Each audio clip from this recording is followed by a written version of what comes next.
안녕하세요. 교팅 한인교회 성도 여러분, 오늘 7월 26일 주일 예배 오늘 말씀을 함께 보고자 합니다.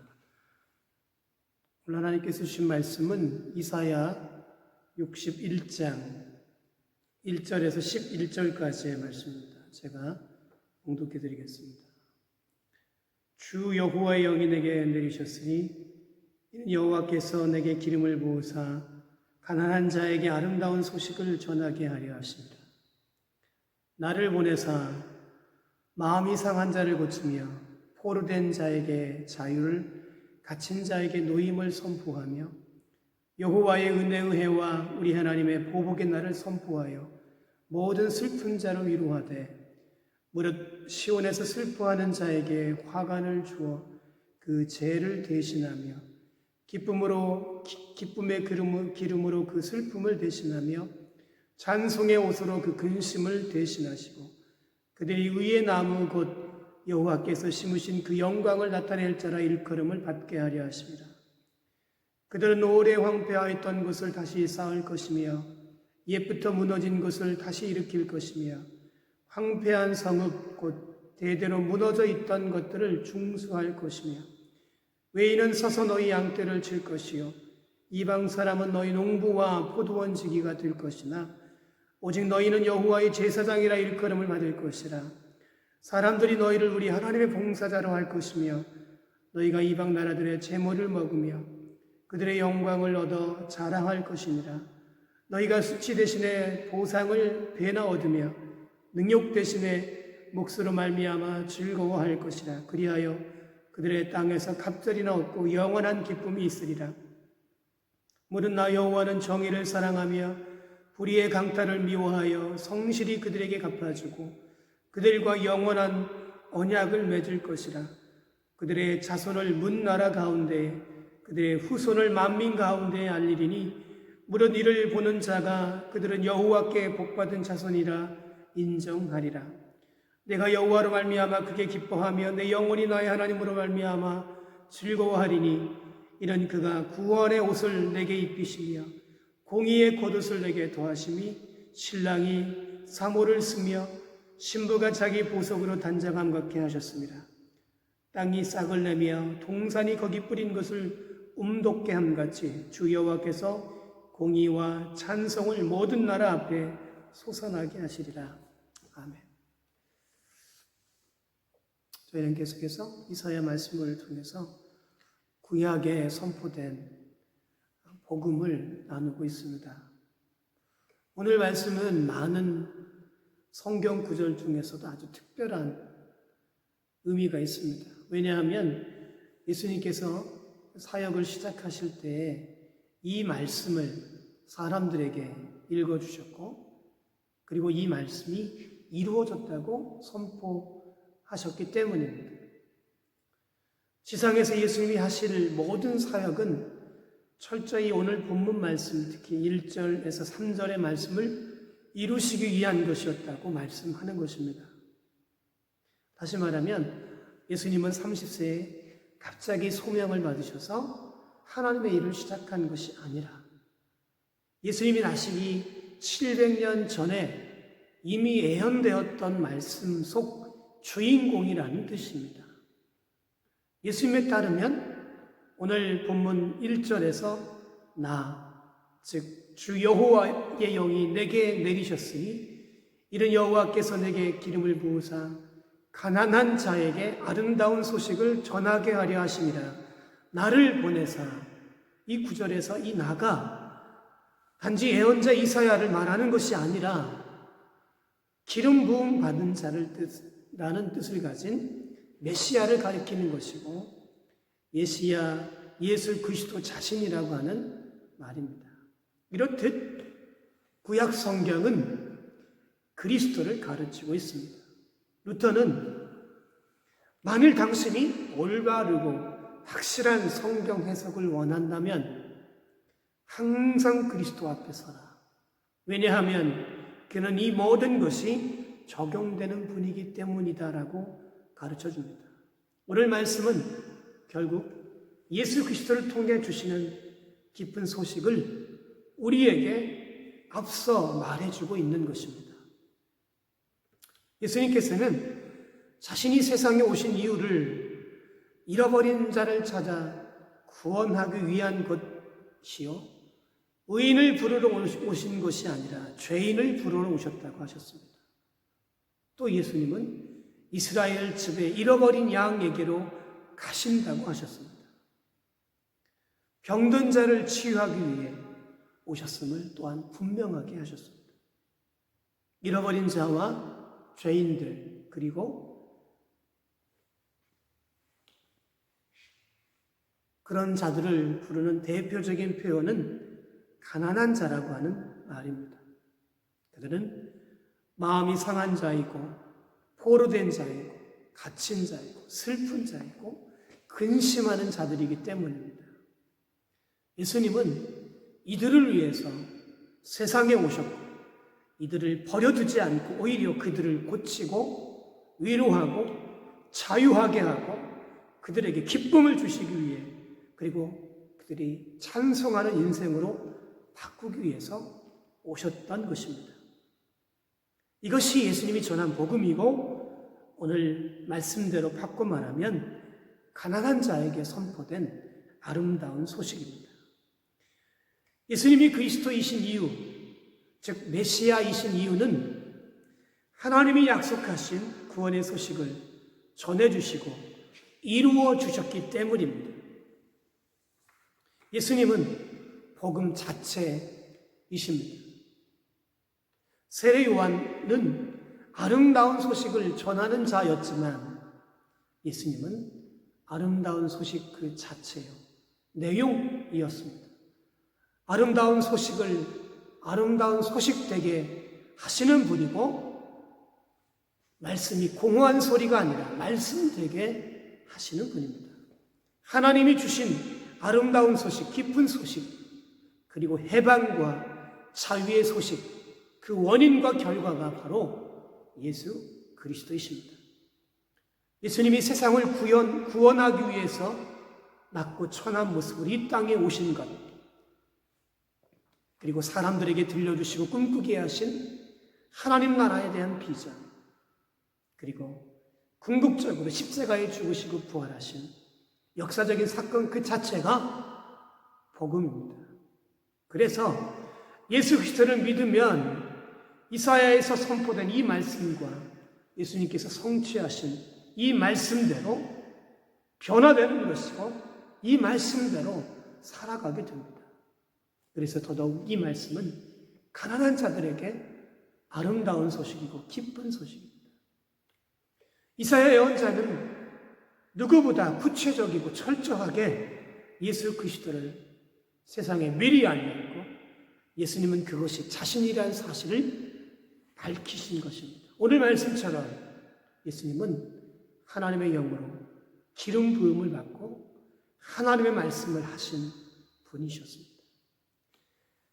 하나님이 보내신 이는 하나님의 말씀을 하나니 이는 하나님이 성령을 한량없이 주십니다. 요한복음 3장 34절에 이 말씀에 따르는 것처럼 예수님은 성령으로 충만한 가운데 오늘 이 말씀이 자신을 향한 예언이고 예수 그리스도를 향한 이 말씀이 이루어졌다고 하신 것입니다. 제대로 보았다면 성경의 모든 이야기는 그리스도를 향해 있습니다. 이것은 궁극적으로 그리스도라고 하는 단 하나의 희망만이 있다는 것을 의미합니다. 성경이 희망을 말하는 모든 곳에는 그리스도가 있고 그리스도는 이 희망의 궁극적인 내용입니다. 오늘 말씀을 듣는 자들을 위로하는 힘 있는 말씀으로 이사야 61장을 읽을 수 있습니다. 여러분 중에 만일 오늘 말씀이 위로보다는 혹시 불편하고 심지어 공격적인 말처럼 들린다고 한다면 어쩌면 여러분은 부유한 자이고 이미 배부른 자이고 충분히 가진 자이고 자유롭게 누리고 있는 자이기 때문일 것입니다. 예수님의 위로나 치료가 예수님이 주시는 자유와 기쁨과 회복이 필요 없다고 생각하는 사람일지 모릅니다. 예수 그리스도가 없는 세상 속에서 이미 부유하고 자유하고 행복하다고 생각하며 살아가고 있는 사람에게는 예수님을 통해 하나님께서 주시는 구원과 위로, 치유와 기쁨, 은혜와 자유를 알지도 못하고 구하지도 않을 것이기 때문입니다. 왜냐하면 그것이 믿어지지도 않고 믿을 수 없기 때문입니다. 이런 의미에서 예수님은 자신을 믿지 않는 것이 곧 심판이라고 하신 것입니다. 여기서 심판은 정죄, 곧 죄라고 하신다는 말씀입니다. 너희가 만일 내가 그인 줄 믿지 아니하면 너희가 죄 가운데서 죽으리라. 하지만 하나님의 말씀을 듣고 믿는 사람들, 예수 그리스도를 믿고 순종하는 사람들을 가리켜 오늘 본문은 오래 황폐하였던 것을 다시 쌓는 자, 옛부터 무너진 것을 다시 일으킬 자, 황폐한 성읍, 곧 대대로 무너져 있는 것들을 중수할 자, 그리고 여호와의 제사장이요 우리 하나님의 봉사자라고 부르고 있습니다. 놀라운 변화입니다. 과거에 가난한 자였고 마음이 상한 자였고 포로된 자였고 갇힌 자였지만 이제는 하나님의 영광을 나타날 자로 바뀌어집니다. 이것이 하나님께서 하신 비밀 계획입니다. 이것은 또한 성숙한 성도들의 모습을 보여주는 것이기도 합니다. 오늘날 우리들이 세상 속에 이러한 역할을 다하지 못하는 원인들은 여러 가지로 지적할 수 있겠지만 가장 중요한 것은 말씀에 의해 충격을 받지 못하기 때문일 것입니다. 하나님의 말씀이 생생하게 들리고 그 말씀에 도전을 받으며 그 말씀에 의해서 힘을 얻는다고 하면 오늘날의 성도들도 황폐한 이 세상, 이 사회 가운데서 다시 이렇게 세우는 큰 일을 감당할 수 있을 것이기 때문입니다. 이러한 역할을 감당하는 사람들에게는 오늘 말씀에 두 몫을 차지하는 축복, 즉 명예와 지도력을 인정받는 축복을 받을 수 있습니다. 또한 8절에 영원한 약속을 하나님으로 받을 수 있습니다. 또한 심지어 하나님을 믿지 않는 비기독교인들로부터 협조를 받을 수 있다는 이야기까지 말합니다. 그리고 야훼의 축복받은 사람이라고 사람들로부터 인정을 받게 된다고 이 성경은 우리에게 전하고 있습니다. 하나님의 백성은 이 세상에서 두 몫을 받는 사람의 역할을 감당하도록 되어 있습니다. 이 역할을 하면서 하나님의 축복을 확인하게 되는 것입니다. 오늘 말씀은 연약한 자로 살아야 하는 사람들에게 정말 복음입니다. 하나님이 그들과 함께 하실 일들을 이렇게 멋지게 알려주는 것이 없기 때문입니다. 성령 하나님께서 예수 그리스도 안에서 일하신 것처럼 이제 우리 믿는 자들에게 놀랍도록 일하실 것이 약속된 말씀이 바로 오늘 본문 말씀입니다. 즉 우리 모두를 향한 하나님의 비밀 계획입니다. 이것이 하나님의 숨겨진 구원 계획이었습니다. 이 말씀을 우리 모두가 마음 깊이 믿으시기 바랍니다. 예수 그리스도를 통해 구원받은 자들이 어떻게 변화되며 세상을 어떻게 섬겨야 하는지를 오늘 말씀은 비전처럼 가르쳐주고 있기 때문입니다. 교회가 무너진 세상을 이렇게 세우는 자들이라고 하는 사실을 오늘 말씀을 통해서 우리는 기억할 수 있어야 합니다. 상처 입은 치유자로서 세상에서 살아가야 할 우리는 오늘 본문 말씀은 격려해 주고 있는 것입니다. 오늘 말씀을 묵상하면서 생각나는 사람들이 있습니다. 그중 한 분은 평생을 가난한 사람들과 병든 자들을 돌보면서 목회했던 가가와 도요이쿠라고 하는 일본의 한 목사님입니다. 일본에서는 협동조합 운동을 시작한 분이면서 노동운동과 농민운동을 일으킨 분이십니다. 세계적으로 그분은 마하트마 간디와 알버트 슈바이처와 함께 20세기의 성자라고 불리는 분입니다. 우리나라에서는 한때 팔복이라고 하는 작은 다큐멘터리 영화의 주인공으로 맨발로 전도하시던 최춘선 할아버지, 바로 그분의 스승이기도 하십니다. 또한 이분은 우찌무라 간주와 함께 일본을 대표하는 그리스도인입니다. 우리나라와 관계에서 이분은 일본인으로서 한국 식민지에 대해서 제일 먼저 공개 사과하신 분입니다. 또한 세계 최대의 서민 복지 생협인 콥 고베의 설립자이기도 하신 분입니다. 이것뿐이 아닙니다. 그분은 기독교인으로서 100만인 구령운동을 전개했을 정도로 그의 모든 활동 중심에는 언제나 전도가 있었습니다. 그는 매일 아침 가족 예배를 드렸습니다. 그 가정 예배의 목적은 일요일만이 교회 생활이 아니라고 하는 것, 그리고 예수님께서 우리를 세상에 보낸 목적을 기억하게 하는 것이었습니다. 가가와 도요이코 목사는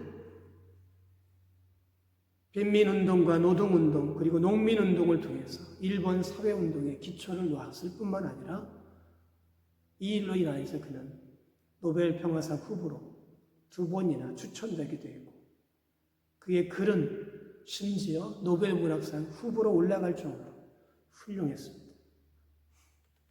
하지만 그의 출생은 불행했습니다. 그의 어머니는 기생이었고 아버지는 일본 내무 대신이었습니다. 하지만 그는 4살 때 고아가 되어서 고아원에 버려졌고 거기에서 자랐습니다. 또한 청소년 주기를 신체적, 정신적 학대를 받으며 살았습니다. 그가 청년이 되어서는 예수를 믿는다고 하는 이유로 친척들에게 의절당하고 심지어 그가 받을 수 있었던 재산 상속권도 빼앗기게 됩니다. 버림받은 인생을 살다가 그는 청년기에 폐병으로 죽을 위기에 처했습니다. 그러다가 그가 죽기 전에 작은 교회에서 목회하던 나가노 목사를 찾아갑니다. 첫 만남에서 그는 식사를 하다가 폐병 때문에 차려진 식탁에 피를 토하며 그 식탁에 차려진 음식을 먹지 못하게 되었습니다. 하지만 나가노 목사는 그것을 깨끗하게 치우고 가가와 도요이쿠를 위해서 다시금 따뜻하게 식사를 대접해 주었습니다. 이 일은 가가와 도요이쿠 일생에 대단히 중요한 경험이 되고 그가 일평생 가난한 사람들을 위해서 헌신하게 되는 계기가 됩니다. 왜냐하면 그동안 어느 누구도 그를 버림받은 자처럼 취급했었지만 나가노 목사만큼은 그를 따뜻하게 아무 한마디 비난도 없이 그를 받아준 첫 번째 사람이었기 때문입니다. 그 일을 통해 그는 평생을 가난하고 병든 사람들과 함께 살기로 결심합니다. 그리고 빈민촌에 살면서 그들의 고름과 막힌 똥을 입으로 빨아내는 일을 주저함 없이 해가면서 많은 사람들을 감동시켰고 기독교에 굳게 마음을 닫고 있던 일본 사회에 큰 영향을 끼치게 됩니다. 일본은 지금도 그리스도인들은 아주 작은 숫자이지만 일본 사회 전체에 영향을 끼친 인물들이 여럿 있습니다. 가가와 목사가 한 번은 이런 일화가 있습니다. 반전 평화 운동을 하다 일본 천황 앞에 불려가게 되었습니다. 그 자리에서 천황이 그에게 물었습니다. 당신은 천황인 나를 위해서 목숨을 바쳐 충성할 수 없어도 예수를 위해서는 목숨을 바쳐 충성할 수 있다고 하던데 그것이 정말이냐? 가가와 도요이코 목사는 그렇다고 대답했습니다. 천황은 다시 물었습니다. 그렇게 기대한 예수는 누구를 닮았느냐? 가가오 목사는 대답합니다. 예수님께서는 나를 꼭 닮으셨습니다. 나를 꼭 닮으셨습니다. 천황은 화가 나서 그에게 물었습니다. 아니, 그 위대하시다는 예수 그리스도가 어찌 당신처럼 보잘것없는 사람을 닮을 수가 있느냐? 그는 침착하게 그 이유를 설명했습니다. 저의 모친은 천한 기생이었습니다. 할머니도 천한 기생이었습니다. 그 윗대 할머니도 천한 기생이었습니다. 그래서 저의 몸에는 씻을래야 씻을 수가 없는 더러운 피가 가득합니다.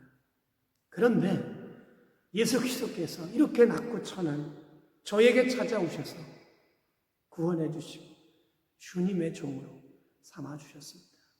그래서 예수님은 저를 꼭 닮으셨다고 말씀드리는 것입니다.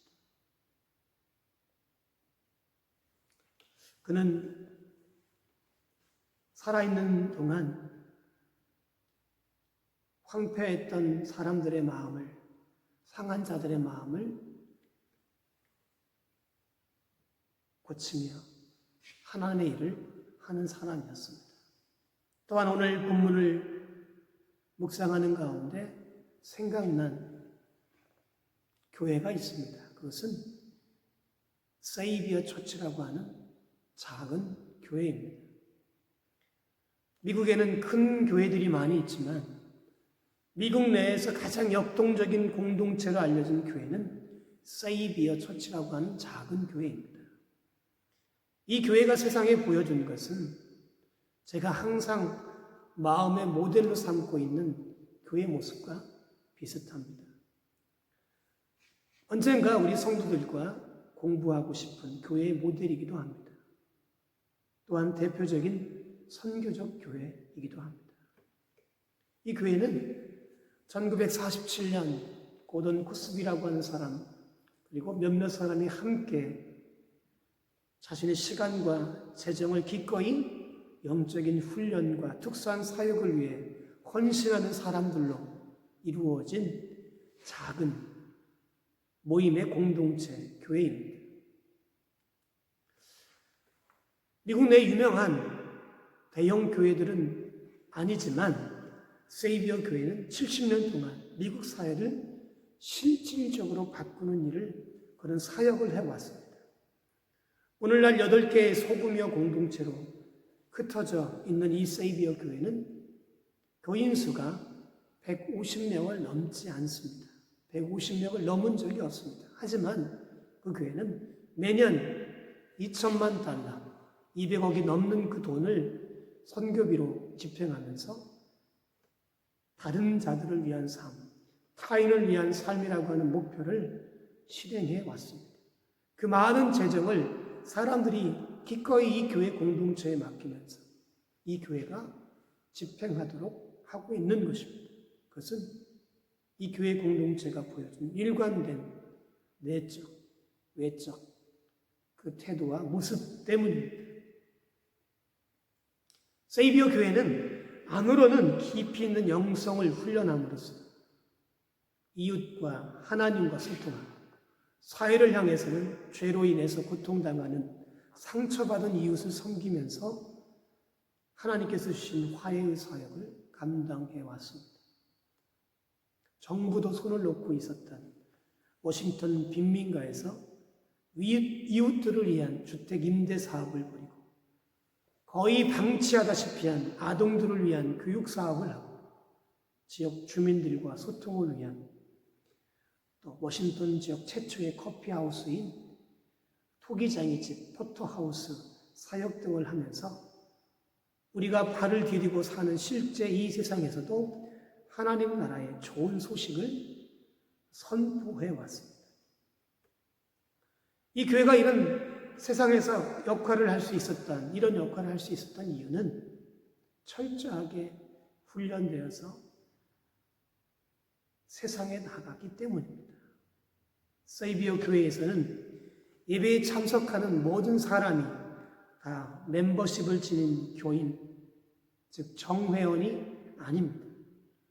예배만 참석하는 이들과 사역에만 참석하는 이들이 있지만 모두가 다 정식 교인으로 인정받은 멤버십을 지니고 있지는 않습니다. 이것이 바로 언제나 교인 수가 150명을 넘지 않는 비밀입니다. 이 교회 멤버십을 가지기 위해서는 약 2, 3년에 걸리는 훈련 과정을 받아야 합니다.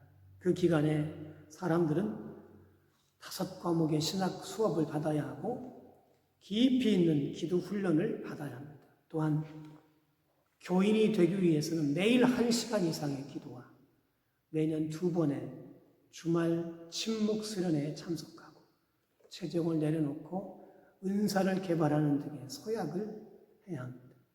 이러한 과정을 거쳐서 멤버십을 얻는 것은 단순히 소속 교인이 되는 것이 아니라 사역자, 즉 교역자에 준하는 안수를 받는 것과 마찬가지 의미로 받아들여지게 됩니다. 교회에서 인정하는 사역자가 되는 것이지요. 더욱이 그 멤버십을 매년 갱신합니다. 매해 10월이 되면 전 교인이 자신이 세이비어 교회의 멤버십을 계속 유지할 것인지 아닌지를 결정합니다. 그에 따라서 실제로 교인들은 자신의 사역을 내려놓기도 합니다. 그것은 1년간의 멤버십을 포기하고 자신을 돌아보는 시간을 갖는 것을 의미합니다. 그만큼 이 멤버십 갱신의 과정은 진지하고 의미 있는 시간인 것입니다. 그동안 한국의 많은 교회는 한쪽으로 치우쳐 있는 경우가 많았습니다. 기도와 내적인 영성을 중시하든가 아니면 교회를 키우는 또 조직을 키우는 일에 치중하든가 또는 외적인 활동에 치중을 하든가 이런 모습들이 한국교회의 모습이었습니다. 결국 한쪽으로 치우친 모습과 부족한 섬김의 모습으로 불균형을 이루고 있었습니다.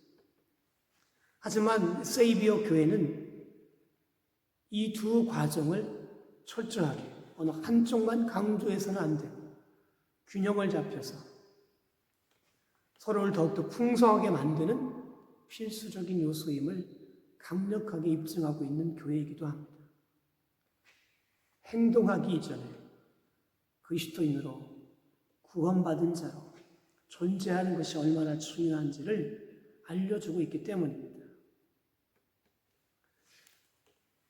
세상 속에 하나님의 영으로 충만해져서 예수 그리스도가 하셨던 그 사역을 이어받아서 세상 속에서 가난한 자와 마음이 상한 자와 포로된 자와 갇힌 자에게 하나님의 은혜와 하나님의 구원을 선포하고 위로하고 찬송과 기쁨을 전하는 하나님의 일꾼들, 황폐한 곳을 무너진 곳을 다시 쌓아서 하나님의 일을 하는 여호와의 제사자, 하나님의 봉사자, 바로 이들이 바로 그런 자들입니다.